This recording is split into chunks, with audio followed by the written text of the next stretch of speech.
One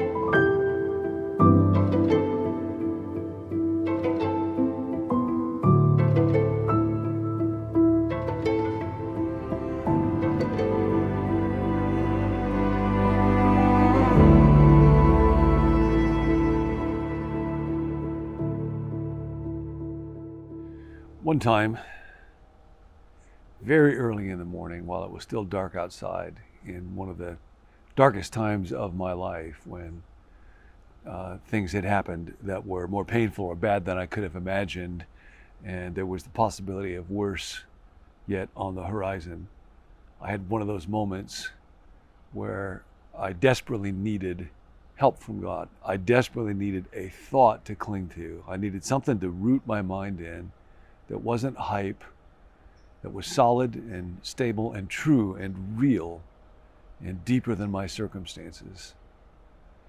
And I want to read for you the sentence that God gave me through our friend Dallas Willard, this book, Renovation of the Heart, that I have lived with for some time now. This is on page 134 if you're reading through his book. And it's a statement about peace. Peace, he says, is the rest of will that comes from a settled assurance about how things will turn out. And I read those words over and over and over and over again. And it was such a gift to me to think peace actually is available even in the middle of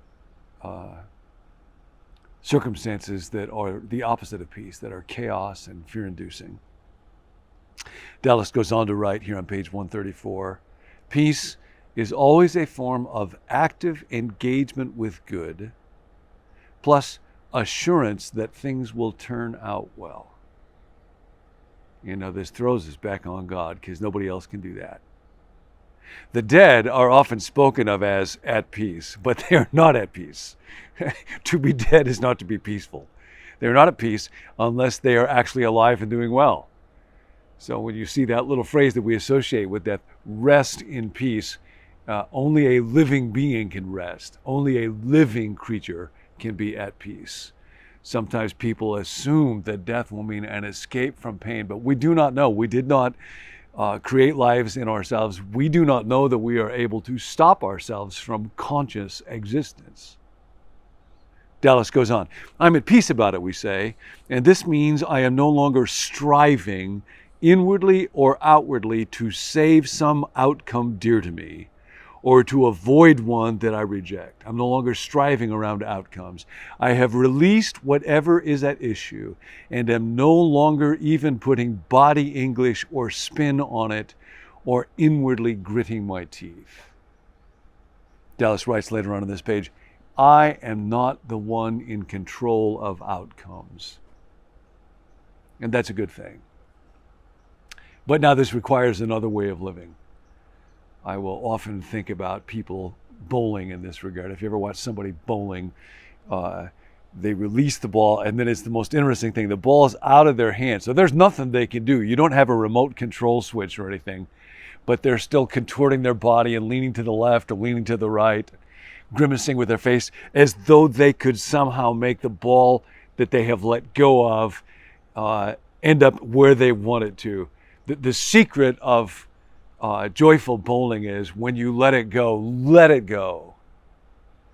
We were not meant to live carrying the burdens of outcomes. This gets deeply to peace. Of course, everyone is at peace about some things, Dallas writes. One hopes. Everyone's at peace about some things, but few have peace in general, and fewer still have peace that reaches their body and its automatic responses to such a depth that it does not live in a covert state of alarm. So you might pause right now and think about those three conditions. Am I one who is at peace only with some restricted list of things? Or do I have peace in general as I walk through the day? Or has peace penetrated my body so deeply that my body is not living in a covert state of alarm? A gripping description of the way that most of us go through life. Most people carry heavy burdens of care, usually about things that are important in life, what will happen to their loved ones, their finances, health, death, their physical appearance, what others think of them, the future of society. And of course, worry is deeply contagious, more contagious than COVID is. I think of a leader that I know who, if he was anxious about how things were going, everybody on his team would become anxious about it. And he actually wanted that. If they didn't become anxious, if they remained calm, it would make him even more anxious. He had a need for them to be anxious so he would feel like they would do what he wanted them to do.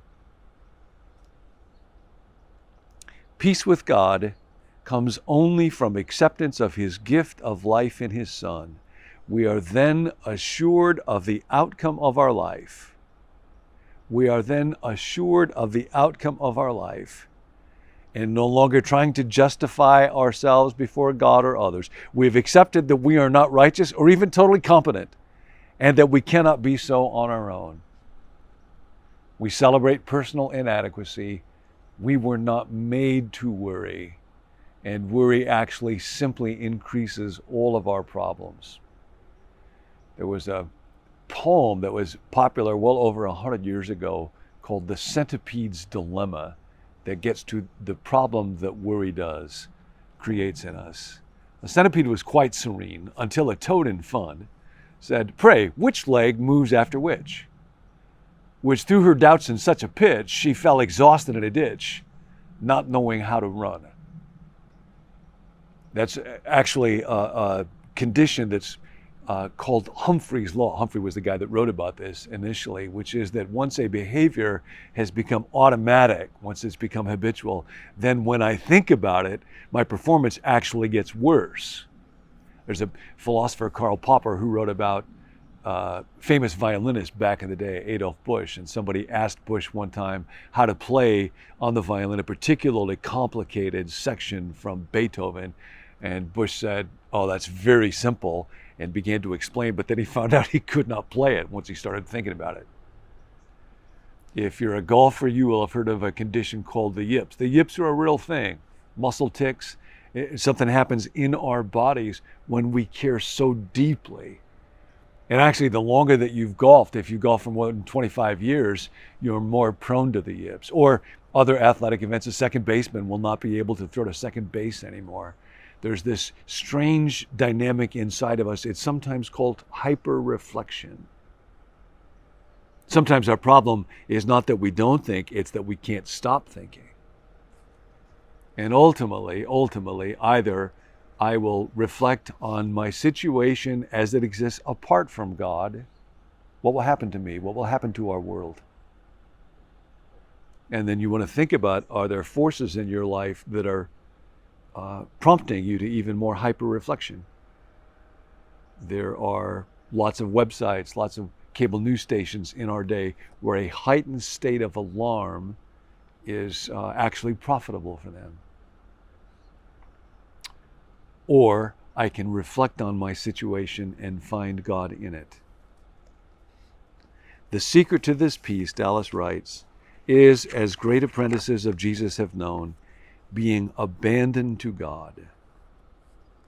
The person who is heartily abandoned to God knows that all shall be well because God is in charge of his or her life. My peace is the greatness of God. And I want to leave you with one more poem, a much better one than the Centipede's Dilemma. Dallas quotes this from Sidney Lanier. So take a moment, take a deep breath. Let go of all your burdens, all the outcomes, all the concerns. And let the greatness of God become present to your mind right now. As the marsh hen secretly builds on the watery sod, behold, I will build me a nest on the greatness of God. I will fly in the greatness of God, as the marsh hen flies in the freedom that fills all the space twixt the marsh and the skies. By so many roots as the marsh grass sends in the sod, I will heartily lay me a hold on the greatness of God. Be rooted. Have peace. Guard your heart.